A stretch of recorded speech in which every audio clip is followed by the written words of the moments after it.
സിനിമയുടെ വിജയം അളക്കുന്നത് പലപ്പോഴും തിയേറ്ററുകളിലെ കളക്ഷൻ വെച്ചാണ്. എന്നാൽ റിലീസ് ദിവസം കാണാൻ ആളില്ലാതെ തിയേറ്ററുകളിൽ നിന്ന് പകുതി വഴിക്ക് മാറ്റപ്പെട്ട ചില സിനിമകളുണ്ട്. തിയേറ്ററിൽ പരാജയമായിരുന്നെങ്കിലും വർഷങ്ങൾക്ക് ശേഷം പ്രേക്ഷകർ നെഞ്ചേറ്റിയ സിനിമകളെയാണ് കൾട്ട് ക്ലാസിക്കുകൾ എന്ന് വിളിക്കുന്നത്. നിയോൺ ഫ്രെയിംസ് ഇന്ന് സംസാരിക്കുന്നത് മലയാള സിനിമയിലെ ആ വിസ്മയ പരാജയങ്ങളെക്കുറിച്ചാണ്.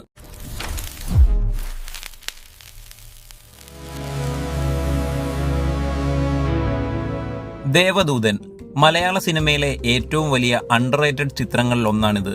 സിബി മലയിൽ രഘുനാഥ് പാലേരി കൂട്ടുകെട്ടിൽ വിസ്മയകരമായ ഒരു മ്യൂസിക്കൽ മിസ്റ്ററി ഹൊറർ ചിത്രമായിരുന്നു ഇത്. ഇതിന്റെ പരാജയ കാരണം എന്തെന്നാൽ ആ സമയത്ത് മോഹൻലാലിന്റെ മാസ് പടങ്ങൾ പ്രതീക്ഷിച്ചു പോയ പ്രേക്ഷകർക്ക് ഈ സ്ലോ പേസ് മിസ്റ്ററി ദഹിച്ചില്ല. ഇന്ന് റീ റിലീസ് ചെയ്തപ്പോൾ പോലും ഹൗസ്ഫുൾ ഷോകളുമായി ഈ ചിത്രം തരംഗമായി മാറി. വിദ്യാസാഗറിന്റെ സംഗീതം ഇന്നും ഒരു മാന്ത്രികതയാണ്. തൂവാനത്തുമ്പികൾ പത്മരാജന്റെ ഈ പ്രണയകാവ്യം റിലീസ് ചെയ്ത സമയത്ത് ഒരു ശരാശരി വിജയം പോലും നേടിയിരുന്നില്ല. ജയകൃഷ്ണന്റെയും ക്ലാരയുടെയും പ്രണയവും തൃശൂർ സ്ലാങ്ങും അന്ന് വേണ്ട രീതിയിൽ ശ്രദ്ധിക്കപ്പെട്ടില്ല. ഇന്ന് മലയാളത്തിലെ എക്കാലത്തെയും മികച്ച റൊമാൻറ്റിക് മൂവിയായി ഇത് വാഴ്ത്തപ്പെടുന്നു. മഴയും റെയിൽവേ സ്റ്റേഷനും ക്ലാരയും ഇന്നും മലയാളികൾക്കൊരു വികാരമാണ്.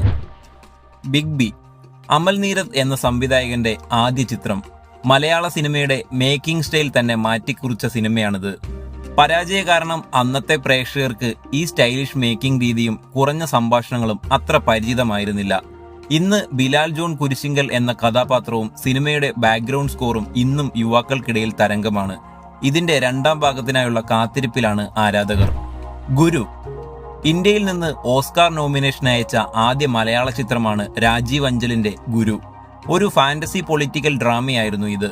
സാധാരണ സിനിമാ പ്രേക്ഷകർക്ക് മനസ്സിലാക്കാൻ അല്പം പ്രയാസമുള്ള സിംബോളിക് കഥാപരിസരമായിരുന്നു ഇതിൻ്റേത്. വലിയ ബജറ്റിൽ ഒരുങ്ങിയ ചിത്രം തിയേറ്ററുകളിൽ തകർന്നു വീണു. ഇന്ന് മനുഷ്യരിലെ വർഗീയതയെയും അന്ധതയെയും കുറിച്ച് ഇത്രയും ആഴത്തിൽ സംസാരിച്ച മറ്റൊരു സിനിമ മലയാളത്തിലില്ല എന്ന് മലയാള സിനിമാ ലോകം തന്നെ സമ്മതിക്കുന്നു. ആട് ഒരു ഭീകര ജീവിയാണ്. ഷാജി പാപ്പനും സംഘവും ആദ്യമായി എത്തിയപ്പോൾ തിയേറ്ററിൽ വലിയ കൂവലായിരുന്നു ലഭിച്ചത്. വെറും 3-4 ദിവസത്തിനുള്ളിൽ ചിത്രം തിയേറ്ററുകളിൽ നിന്ന് മാറ്റപ്പെട്ടു. ഇന്ന് ടൊറന്റിലും യൂട്യൂബിലും വന്നതോടെ ചിത്രം വമ്പൻ ഹിറ്റായി. ഫാൻ ബേസ് കാരണം മലയാളത്തിൽ ആദ്യമായി ഒരു പരാജയപ്പെട്ട സിനിമയ്ക്ക് രണ്ടാം ഭാഗവും മൂന്നാം ഭാഗവും ഉണ്ടാവുകയും അത് ബ്ലോക്ക് ബസ്റ്റർ ആവുകയും ചെയ്തു.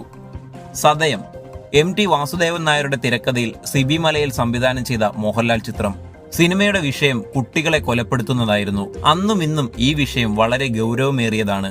കുടുംബ പ്രേക്ഷകർക്ക് ഇത് ഉൾക്കൊള്ളാൻ കഴിയില്ലായിരുന്നു.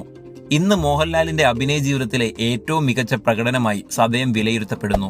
കമ്മട്ടിപ്പാടം രാജീവ് രവിയുടെ സംവിധാനത്തിൽ ദുൽഖർ സൽമാൻ അഭിനയിച്ച ചിത്രം.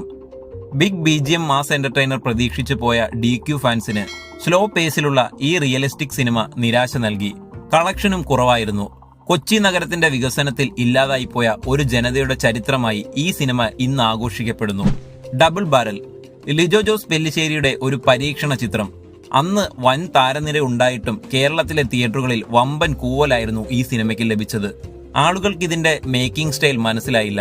ഇന്ന് മലയാളത്തിലെ തന്നെ ആദ്യത്തെ ഗ്യാങ്സ്റ്റർ പാരഡി സിനിമയായി ഇത് തിരിച്ചറിയപ്പെടുന്നു.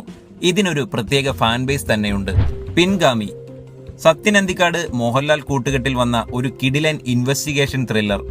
അന്ന് കുടുംബ ചിത്രങ്ങൾ പ്രതീക്ഷിച്ചു പോയ പ്രേക്ഷകർക്ക് ഈ സീരിയസ് റിവെഞ്ച് ത്രില്ലർ അത്ര ദഹിച്ചില്ല. തിയേറ്ററുകളിൽ പരാജയമായിരുന്നു.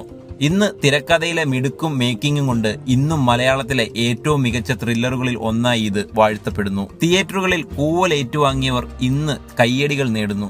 ഇതാണ് സിനിമയുടെ മാന്ത്രികത. ഇതിൽ നിങ്ങളുടെ ഫേവറിറ്റ് ചിത്രം ഏതാണെന്ന് കമന്റ് ചെയ്യൂ. വീഡിയോ ഇഷ്ടപ്പെട്ടാൽ ലൈക്ക് ചെയ്യാനും സുഹൃത്തുക്കൾക്ക് ഷെയർ ചെയ്യാനും മറക്കരുത്. സിനിമയിലെ കൂടുതൽ കാണാപ്പുറങ്ങൾ തേടി നമുക്ക് വീണ്ടും കാണാം.